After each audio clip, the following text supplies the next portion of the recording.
an average of about 6.5 to 7.5% in our GDP.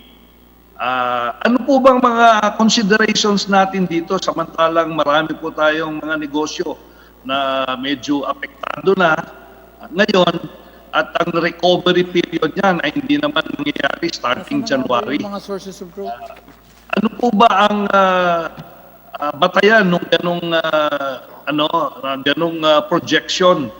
Kasi po alam ko na maganda po yung very optimistic tayo sa ating ekonomiya, pero ano yung magiging driver nito? Anong industriya sa ating bansa na magkakaroon ng strength ito para ma-push natin yung pag-grow ng ating GDP sa 2021? Alam niyo po, Your Honor, ang kumbaga dun po sa demand side, dalawang side yan laging dalawa yan May supply side, may demand side. Yan po kung sa demand side po ang magpapaigting. Unang-una ay syempre yung sinasabi ko kanina na halos nagdagdag tayo ng 280 billion sa DPWH na binawasan natin ng 140, pero ngayon dinagdagan natin ng 140, so may 280. Yung naman, dinagdagan natin ng 100 billion, plus po yung sa mga LGU na meron din po sila na share pagdating po sa kanilang ang pangalawa po dyan, sa kasaysayan po ng Pilipinas, hindi po tayo nakakita pa ng ganong kababa na ang ating po mga consumers ay naging masyadong konserbatibo, ayaw na umikot sa mega mall. So, pero sa pananaw ko, kung mapanumbalik natin, may restore natin ang confidence pamamagitan po ng pandemic strategy, magbabalik po sila.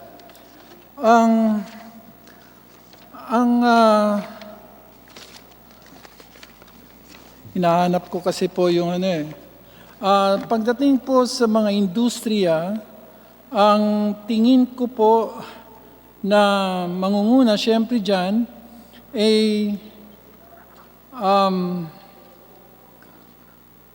wait.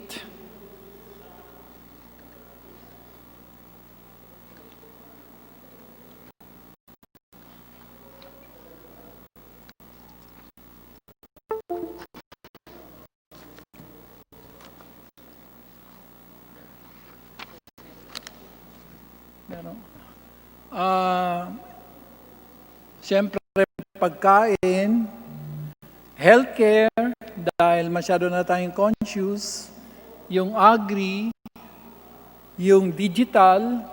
Alam niyo po, isa sa mga nakakabigla, pag kinumpare mo po yung labor statistic ng Abril, bumagsak po tayo ng 7.7 million. Pero nung Hulyo, 1.2 na lang. Hinahanap ko saan napunta. Ang Pilipino talaga resilient. Nagpuntahan sila sa mga self-employed with only one worker. Ito po yung mga online sellers. So marunong po mag-cope o mag-adjust ang Pilipinas. So, sa pananaw ko na ang pinakamatindi po dyan ay yung multiplier ng mas mataas na infrastructure. Dahil yung BBB, yun po talaga magdadala, plus private investments, kung may approve kagad po natin at may launch po natin yung CREATE.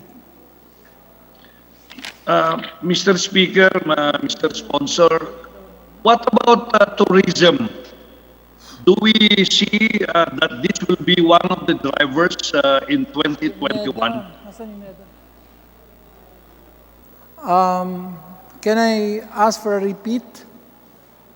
Yung pong tourism, Mr. Sponsor, would you consider that this can be a driver in our growth, in our GDP in 2021?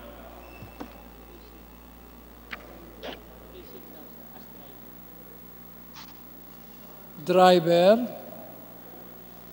sa private businesses po? Opo, kasi po doon sa nung tayo nagtanong sa NEDA, ang contribution ng tourism industry sa buong bansa in 2019 is about 12.7% contribution sa GDP. Ito po ba i-consider din natin sa 2021 and what effort we should do to ensure that we can more or less revive this industry? Probably hindi pwedeng biglaan po yan dahil we know the situation. But can it be considered as a driver? And what efforts we should do to ensure that this can be a major driver also in steering up the economy of the country and improve our GDP? Pwede Mr. po. Sponsor. Actually, tama po kayo dyan eh. Kasi ang turismo po ang isa sa pinaka-horizontal na industriya. Alam nyo, isang turista lang ang lumipat ng kapitbahay, magta-tricycle yan, may kailangan niyang kumain, so magre-restaurant yan, magpapalaba po yan. So, napakalaki po ng multiplier in jobs po ng tourism, especially sa domestic. Kailangan ayusin lang po natin yung patakaran natin sa transportation at sa ilalim po ng isang grupo, kasama po si Chairman Egay and Chairman Sharon and Chairman Claudine. Talagang pinupush po ng House of Representatives na kung pa po pwede na habulin na lang natin po kung ano man epekto ng mas maluwag na transportasyon sa pamamagitan po ng minimum health standards at sa pamamagitan po ng pag-angat po ng healthcare at pag-angat po ng hospital care. So sa ngayon po, nandiyan pa rin yung debate. May mga binuksan na po na mga provincial bus routes. Pero sa pananaw ko po, sa bago po, siguro pag ngayon magpapasko, mukhang yung mga albayano po, pwede na po sila mag-bus pauwi po sa Legazpi. Thank you. Yung pong ito pong semiconductor at saka yung mga call centers o ito pong BPOs, would we consider this as possible industries that will help us steer up the economy? Because where digital goes, electronics follow. Very simple. The principle is so simple. So, to that extent, since we know that digitalization of the economy globally and especially in the Philippines is now a national imperative, then I think electronics will return to as a growth driver of the economy. Thank you po. Thank you, Mr. Speaker, Mr. Sponsor. Ako po ay sumusuporta sa pagpasa ng ating budget na 4.5 trillion at alam ko na ito ay makakatulong para makarecover po tayo sa ating kasalukuyang kondisyon at gusto natin ang paggastos ng salapi ng ating gobyerno, lalong-lalo na ito pong 4.5 ay talagang dapat ay magastos po ito sa tamang paraan at makatulong talaga sa ating mga kababayan na ma-improve ang kanilang kabuhayan at ang ating ekonomiya. So again, at this point po, marami pong salamat at umasa po tayo na maipasa itong ating budget na ito sa lalong madaling panahon. Magandang hapon po at thank you, Mr. Maraming Speaker. salamat. Alam niyo po, yung test the budget ko, ginamit ko po sa pag-create ng mga farm tourism sites sa Albay. 52 farm tourism. So yung amin pong mga taga-Kamalig o yung taga-Daraga, ay sila po ipaikot-ikot na at sila po ay nag-create na ng value added. So marami mo tayong magagawa para po mai-promote ang turismo sa ating bansa. Marami pong salamat. Huwag na ho kayong magtanong. Thank you, Mr. Sponsor. Hindi na po. I will end my interpellation, now. Thank you at magandang hapon po sa lahat. Majority Leader. Mr. Speaker, I move that we recognize the Honorable Edsel Lagman of the 1st District of Albay for his interpellation. So moved, Mr. Speaker. The gentleman from Albay, Congressman Edsel Lagman, is now recognized for your interpellation.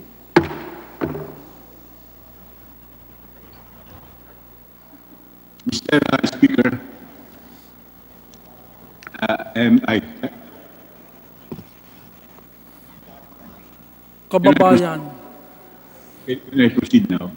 My questions are not adversarial. It is just to provide guidelines which would be our parameters with respect to general principles affecting the preparation of the national budget. Well, having said that, Mr. Speaker, will the distinguished sponsor yield to some interpellation? Yes, Your Honor. The members of the Congress, both from the House and the Senate, have no official participation in the preparation of the National Expenditure Program, or the NEP. Is this correct, distinguished sponsor?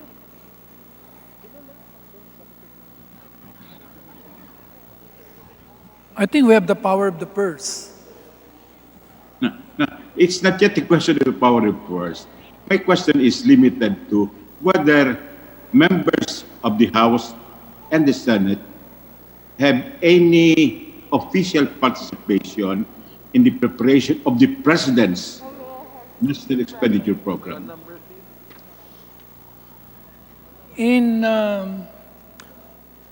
I think it's a practice many of us do, that we submit proposals arising from the demands and the aspirations of our constituents, and we bring them to the attention of the executive agencies for their consideration in the preparation of the NEP. So I think that is the biggest role that we have with respect to the preparation of the NEP. In other words, members of Congress, through the executive departments or agencies, participate when they propose budgetary allocations to these executive departments. Is that correct?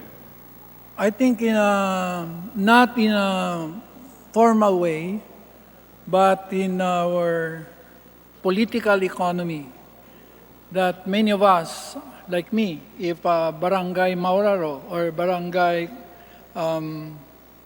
Bagumbayan is asking for this street, then I would submit that request to the DPWH. But in general, we don't have formal, direct participation in the crafting of the NEF because it is the exclusive role, based on the Constitution, of the executive. The President proposes, we dispose. Well, that is correct, Mr. Speaker, distinguished sponsor. We do not have any official participation in the formulation of the NEP. So much so that the National Expenditure Program can be said to be the sole handiwork of the executive. Would you agree to that statement, Mr. Chairman? Mr. Yeah. Speaker, distinguished sponsor. Yes, I agree. Yeah. For this reason, the National Expenditure Program is also known as the President's Budget, or more accurately, the President's Budget Proposal in compliance with Section 22 of Article 7 of the Constitution. Is this correct? Yes, Your Honor. Consequently, distinguished sponsor, Mr. Speaker, when the National Expenditure Program proposes 4.5 billion intelligence and confidential funds under the Office of the President. This is the President's proposal. Is this correct? Correct. When the National Expenditure Program proposes a minuscule budget of 670.9 million for the Office of the Vice President, the second smallest slice in the budget pie in the bureaucracy, despite its receiving the highest audit rating from the Commission on Audit. Again, this is a proposal of the President. Is this correct? Yes, 679 million for the Vice President. And when the National Expenditure Program allocates for funding infrastructure projects in disproportionate total amounts for implementation in the respective congressional districts, these are proposals of the President, are they not?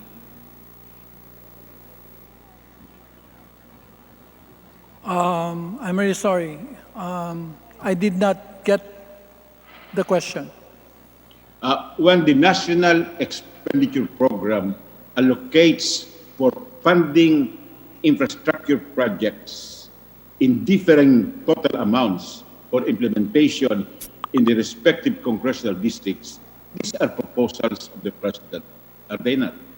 Yes, they are. They are.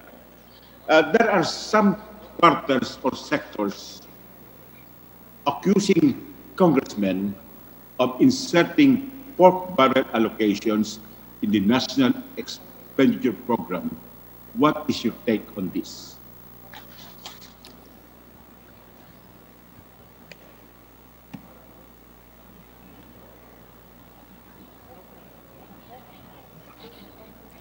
In simple language, there is no pork barrel. No pork barrel. Under the standards prescribed by the Supreme Court in BALITA versus Ochoa, are there pork barrel allocations in the National Expenditure Program pursuant to that decision? Post-legislative intervention. Yes, the case of BALITA versus Ochoa provides that there is pork barrel as a post-enactment intervention where legislators access the appropriation to identify, modify, or even revise project identification or secure fund releases or fund realignment unrelated to the power of the congressional oversight. That's correct, Your Honor. That's correct. And these are post-intervention after the enactment of the General Appropriations Act. Is that correct? That's correct. That's correct. Now, I'm just trying to make this clear in order to disabuse the mind of the public that at this stage of the budget process, there are pork barrel allocations in the National Expenditure Program as copied in the General Appropriations Bill for first reading. If the sponsor admit that there are no pork barrel allocations in the National Expenditure Program, the real issue, Mr. Speaker, distinguished sponsor, is not the infusion of pork barrel funds in the budget at this stage of the budgetary process, but the existence of inequitable allocation of funding for infrastructure projects among congressional districts. Will the distinguished sponsor agree to this assessment? Yes, to a significant extent, yes, Your Honor, that the inequitable distribution is partly the basis for why there is concern over pork barrel inside the concerns about pork barrel. Yeah. But I think it is not actually pork barrel because that has been defined already by the Supreme Court in the case of BALITA as a post-enactment intervention. It is a question of inequitable allocation of funds, particularly for infrastructure projects across the various districts. Is the distinguished sponsor aware of the existence of such gross inequities? I think in general, Your Honor, that once the NEP is prepared by the executive, then it goes to Congress. And Congress now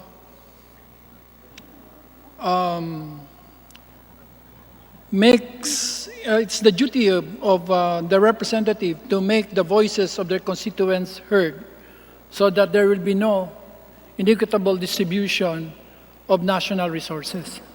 Okay. Well, considering the previous admission of the distinguished sponsor, who candidly said that there are glaring or gross iniquities in the allocations under the NEP, which has been copied in the General Appropriations Bill for first reading. Now, what does the distinguished sponsor propose in order to resolve these inequities or not to aggravate these disproportionate allocations?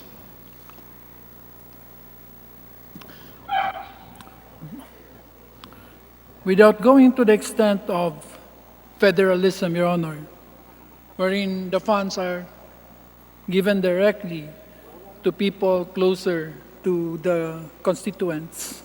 I guess, Your Honor, there are certain quantifiable caudal approaches which can make use of poverty, land area, population density, and of course, plus growth potential and the role of a particular area to the overall, to the general economic strategy of that particular area. So, I guess, Your Honor, there are beyond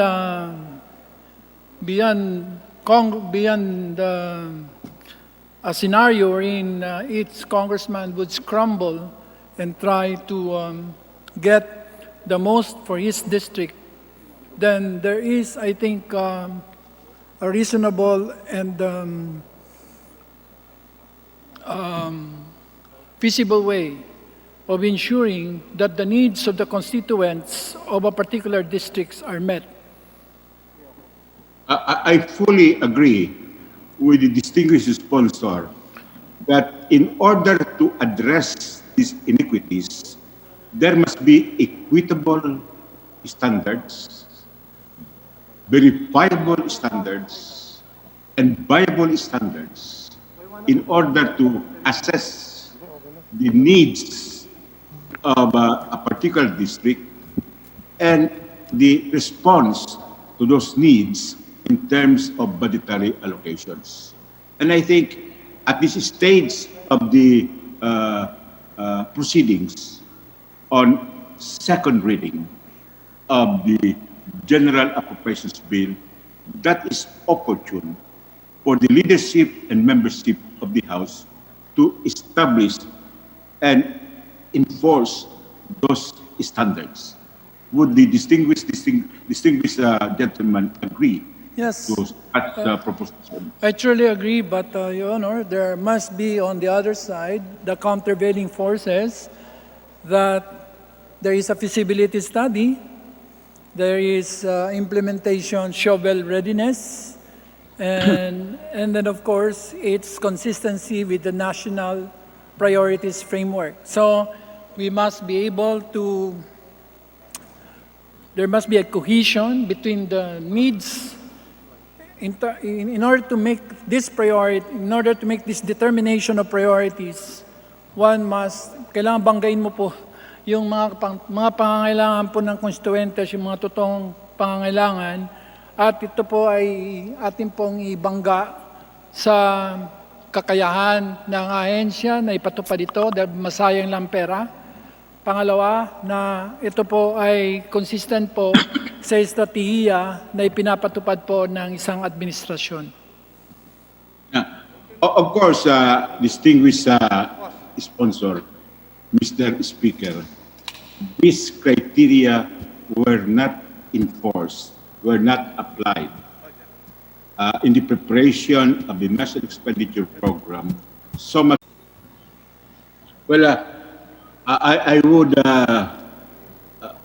agree with the distinguished sponsor, and I think he should take this up with the leadership in order to rectify this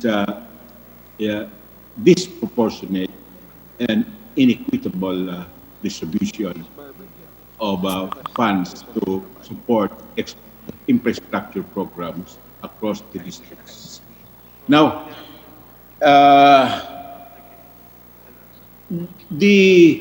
traditionally and almost invariably, the National Expenditure Program is copied by the House of Representatives as the General Appropriations Bill for first reading. Is this correct?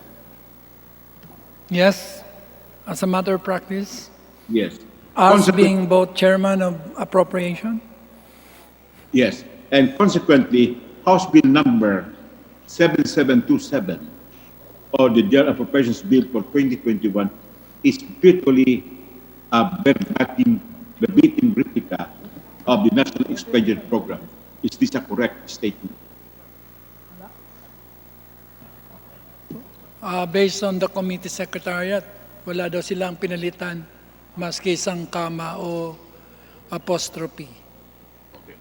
The consistent and prevailing doctrine is that what the distinguished sponsor previously said is that the President proposes the national budget in the National Expenditure Program, but the Congress, more particularly the House of Representatives, disposes of the national budget in the General Appropriations Bill, which subsequently becomes the General Appropriations Act. Is this correct?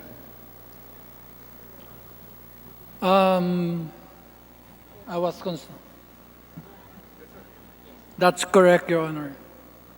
Consequently, the NEP is subject to review, modification, realignment, reduction, and augmentation by the Congress, more particularly the House of Representatives, subject to the limitation that the Congress may not increase the appropriation recommended by the President for the operation of the government, as specified in the National Expenditure Program.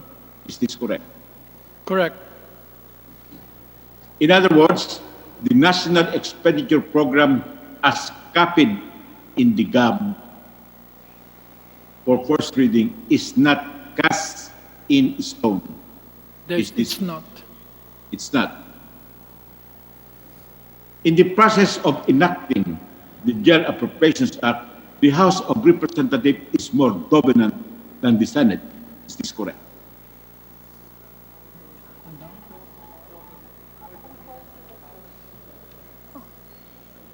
Because we have original jurisdiction, sir, yes.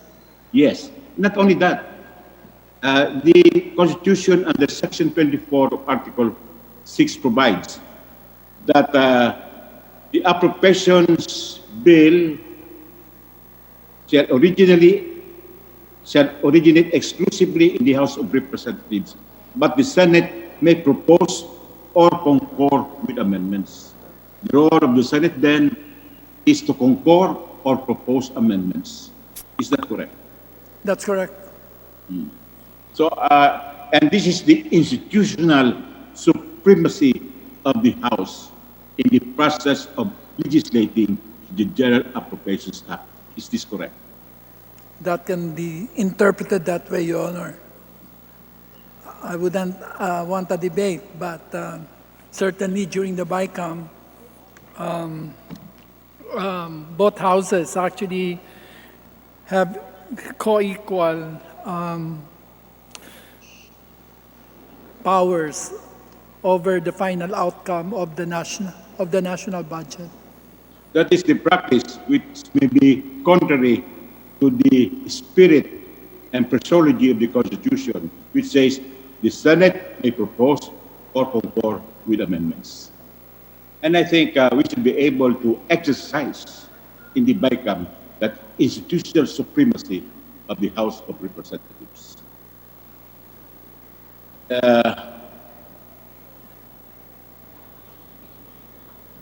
Ideally, distinguished sponsor, the General Appropriations Bill must be approved on second reading after amendments have been proposed on the floor and accordingly accepted or rejected. Would you agree to that proposition? That's the rule,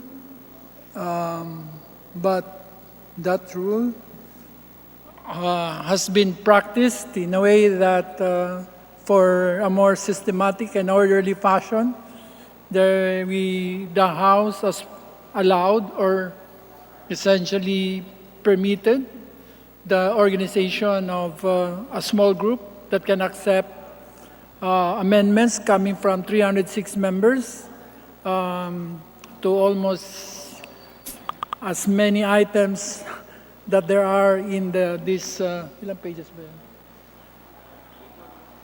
In these 3 volumes of budget, Your Honor.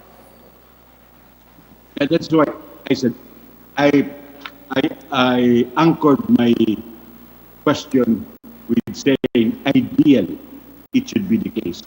But in practice, we do not do that. Mr. Speaker, distinguished sponsor, because we create a small committee which would effect the amendments even after the House has already approved the General Appropriations Bill on second reading. And I think we should be able to review this practice, Mr. Speaker, distinguished sponsor. Now let me go to another topic. Under the Constitution, there is a principle that the judiciary shall enjoy fiscal autonomy, which includes a prohibition that the legislature cannot reduce the budget of the judiciary below the amount appropriated for the previous year. And after such approval, the appropriation shall be automatically and regularly released. Most probably, the distinguished sponsor is aware of this constitutional principle. But certainly we can increase it. Yes, no problem about increasing. Now, my concern is, would the distinguished sponsor recommend such a principle of fiscal autonomy to the constitutional officers, including the Ombudsman and the Commission on Human Rights?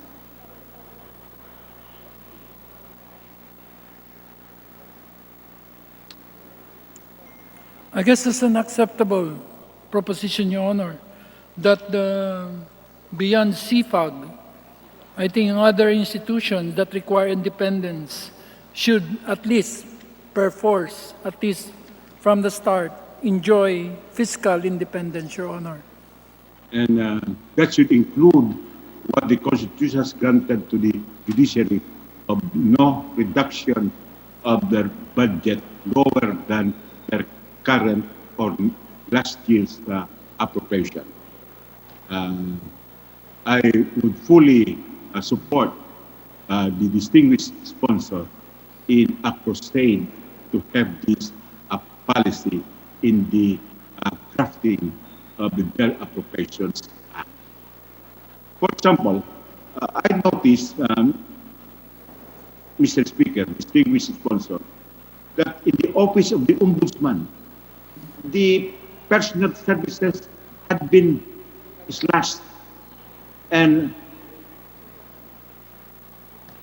no capital outlay had been appropriated. Vice President? Yeah. in the Office of the Ombudsman. And also in the Commission on Audit, the MOE as well as the capital outlay had also been reduced compared to the 2020 budget or outlays. And I think if we follow the recommendation of that these constitutional bodies, including the Ombudsman and the Commission on Human Rights, should enjoy the same fiscal autonomy as the judiciary, then we will not be having this kind of reduction in their budget compared to the previous budget. I would strongly support the majority if there will be an agreement or consensus that we restore the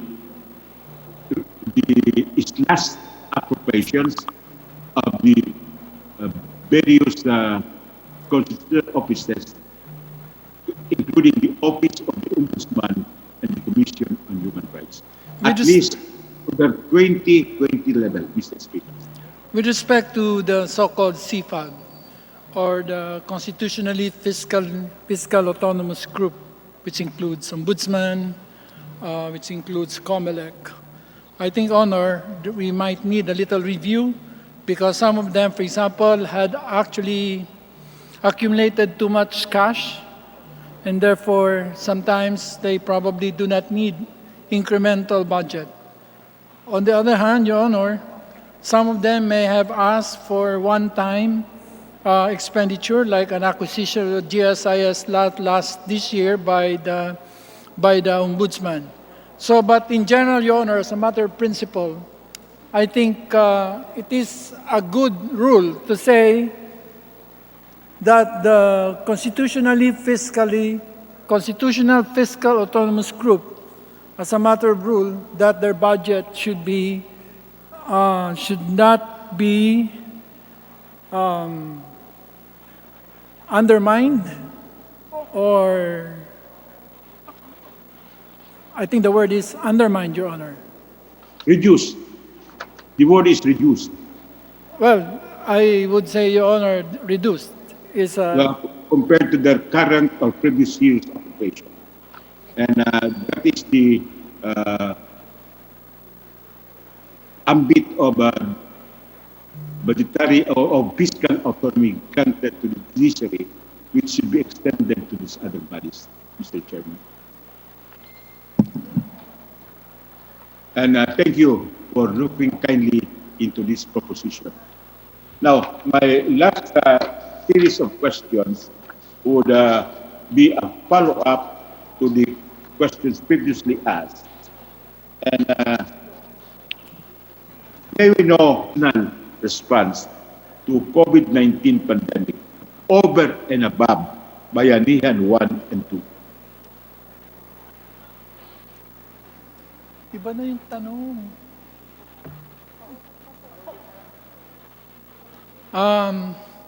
Yung nagastos kasi natin last year, umabot po ng 650 billion. 200 billion nun ay ginastos po basically para sa SAP.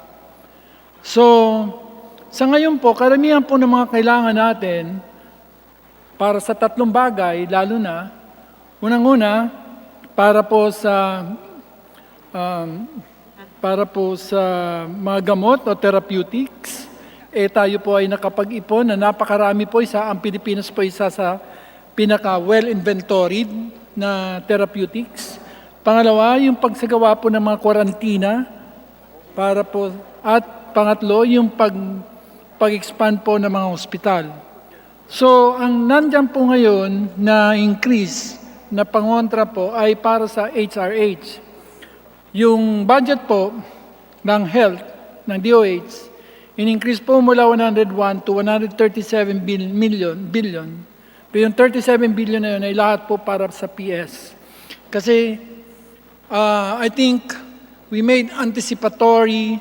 anticipated, one, that this pandemic will not last tomorrow. And second, we made sure that we had the tools in order to confront if it gets protracted. So, yung dalawang bagay lang yan, yung PhilHealth, wala naman halos dagdag.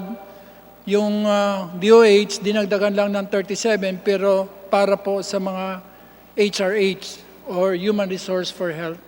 So kung pag-usapan natin po yung mga commodities para po pangontra ng pandemya, masasabi ko po na halos nabili na po ng gobyerno. I will not insist on getting an answer to my question, but I would request the distinguished sponsor to have this question studied by the appropriate government agency so that we will know and tell the people how much actually of the 4.5 trillion pesos will be considered as a response to the pandemic in addition to Bayanihan 1 and 2. Kung yung tungkol po sa mga economic, at the appropriate time, Your Honor, I am asking the Committee on Appropriations to make a more thorough and more deliberate listing of the incremental expenditure in the 4.4 trillion budget that pertains to na dagdag gastos po pangontra po ng pandemya. Most probably this should come into absolute figures and presentation. Yes. So that we would know how much really is devoted out of the 4.5 trillion to COVID response, in addition to what we have already appropriated in Bayanihan 1 and 2. Now, from the outset of the pandemic, how much war chest has the country generated or accumulated from foreign and domestic borrowings for COVID-19 response? I think it's $8.1 billion have been contracted by the government in loans. Well, I think after that 8.1, some more had been received by the government in foreign grants or loans. And I would like to have an update on this. And also, on the other side of the ledger, how much had been generated through domestic borrowings? It's 8.1 billion. I asked DOF, NEDA, BTR, and I asked everyone, sir, the common answer is 8.1 billion. Is this both domestic or only foreign loans and grants? Foreign. Foreign. And may we know how much has been generated from domestic borrowings to support the national budget or even to support our response to the COVID-19 pandemic? Tingin ko yung pinakamalaki kagad po dyan, yung inutang natin sa BSP, maabot po ng 386 billion. Meron pa ito mas malaki dyan. Yung mga auction ng National Treasury with respect to the premium bonds. Pero yung iba po kasi yun ay pang rollover lang ng mga maturities. Pero kung meron kang sinasabi na isang discrete na utang o loan agreement na pinirmahan para po sa pandemic, ang meron po yung in-access natin from the BSP charter na 386 ba? So out of the, pero pag binuo mo po yung 300 billion po na galing sa BSP, doon po sa iba pong mga utang, pero kaso fungible po yan eh. Yung iba po pangbayad po ng mga sa mga retirees na nag-invest. So, pero yung karamihan po, yung inutang natin simula nung nagkaroon po ng pandemya ay 1.96 trillion. Pero hindi ko po ma-attribute sa COVID yun. It's all right. I understand that. Most probably, ang ma-attribute natin sa COVID response would be the foreign grants and loans which we were able to secure. But with respect to the domestic borrowings, these are all for budgetary support, and there is no earmarking that for any particular expense like COVID response.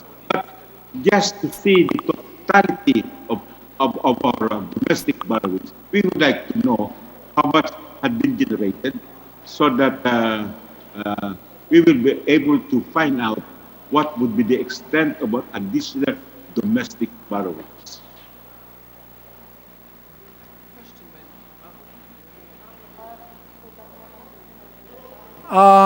I did not get the question. I did not get the question, sir, in the statement. Yeah. Ganito yan. I thought Yung, it was like a guidance. It's like this. For purposes of our COVID response, most probably it would be the foreign loans and grants we have secured, which would be for purposes of our COVID response. But with respect to the domestic borrowings, this will be all for budgetary support. But what I'm trying to drive out, Mr. Distinguished sponsor, is that we should be able to get the magnitude of foreign borrowings so that we will know how much domestic debt we have incurred, which eventually we will have to pay. I think we have enough laws that provide for oversight with respect to our foreign indebtedness, Your Honor. And certainly, I think our oversight agencies are mandated by law to report on them. So I guess this is a direct order to the people behind me that they should make a report with respect to foreign indebtedness that were incurred with respect to COVID. And also the domestic borrowings which we were able to generate for purposes of budgetary support.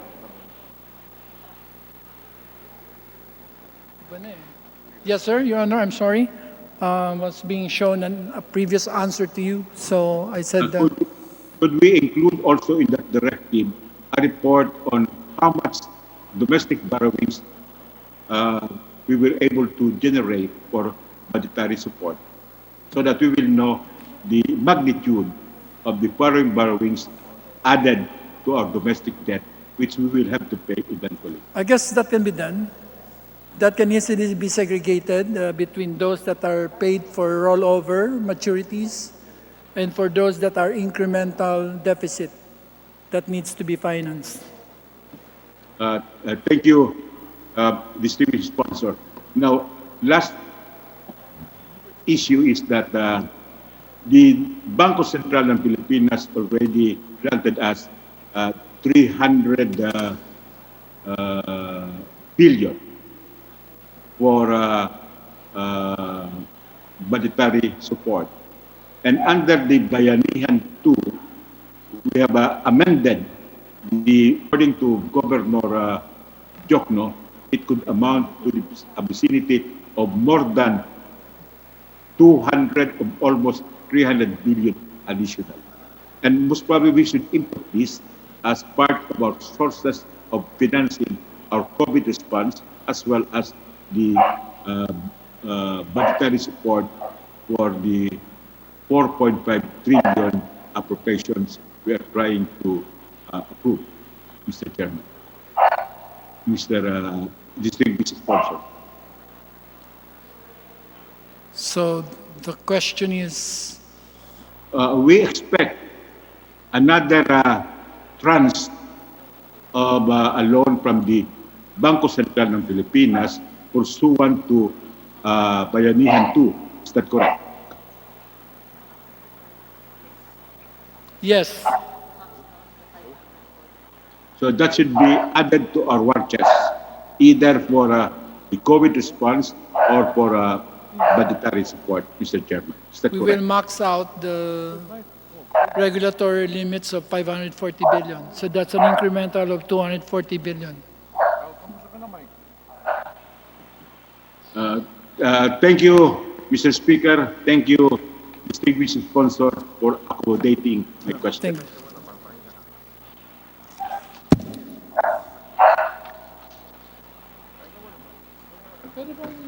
Majority Leader. Mr. Speaker, may we recognize Representative Carlos Isagani T. Sarate from the party list Bayan Muna for his interpellation. Honorable Carlos.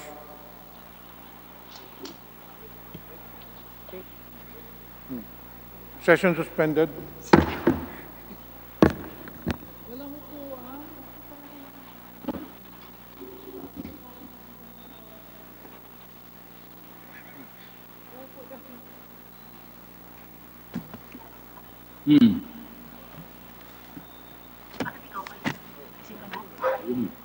Cellphone ko. Cellphone.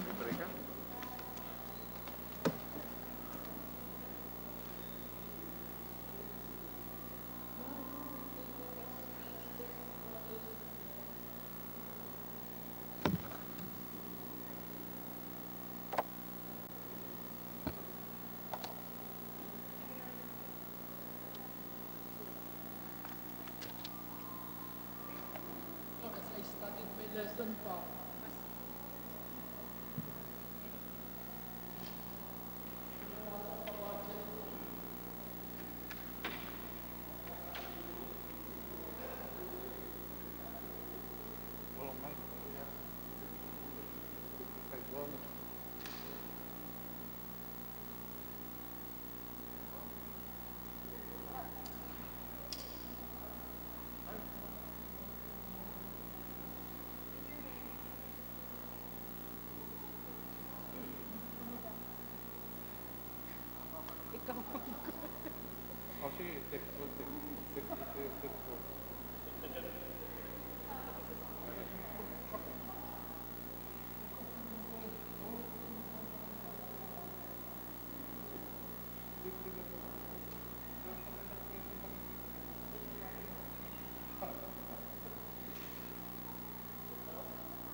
questions on the subject matter of general principles and provisions, Mr. Speaker?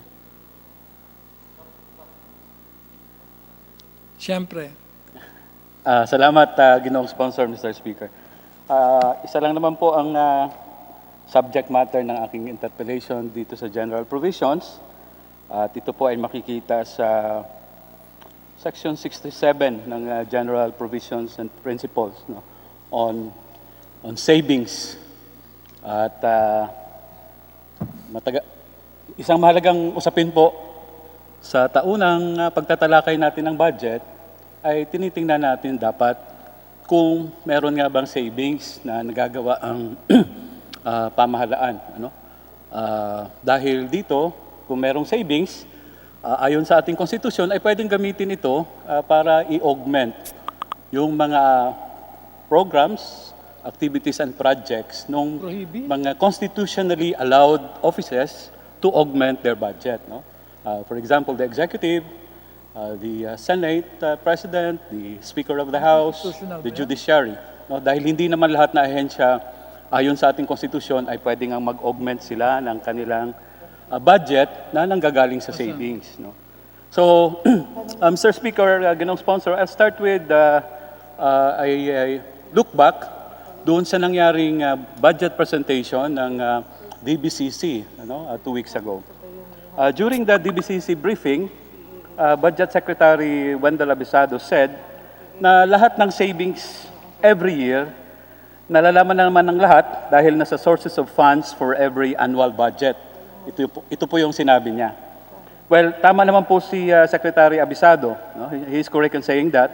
But he is correct only up to a certain year. Because based on our research, Mr. Sponsor, Mr. Speaker, from 2002, overall savings, it can be seen in the budget books through the so-called budgetary adjustments, but only up to the year 2015. No? First slide, please. So hanggang from 2002 hanggang 2015, makikita pa natin yung savings, no, overall savings, doon nga sa budgetary adjustments, no. So if you look at the slides, no, from 2002, there's a transfers from of 3 billion, 3.5 billion, and transfers to, no, na 3.5 billion din. So kaya zero, walang surplus, walang deficit. But beginning 2003, Mr. Sponsor, Mr. Speaker, yung transfers to is 15 billion, pero yung kanyang transfers from is 15 billion, yung kanyang transfers to is only 14 billion. Kaya nagkakaroon ng surplus na 1 billion. No? So, if you look at the slides, Mr. Speaker, Mr. Sponsor, from 2002 to 2015, makikita natin na merong panahon na merong surplus, meron ding panahon na deficit. No? So, note that there are surpluses, Mr. Sponsor, amounting to billions of pesos from 2003 to 2011. No? So my first question, Mr. Sponsor, Mr. Speaker, tama po ba yung figures na nakikita natin sa ating slides, sa PowerPoint?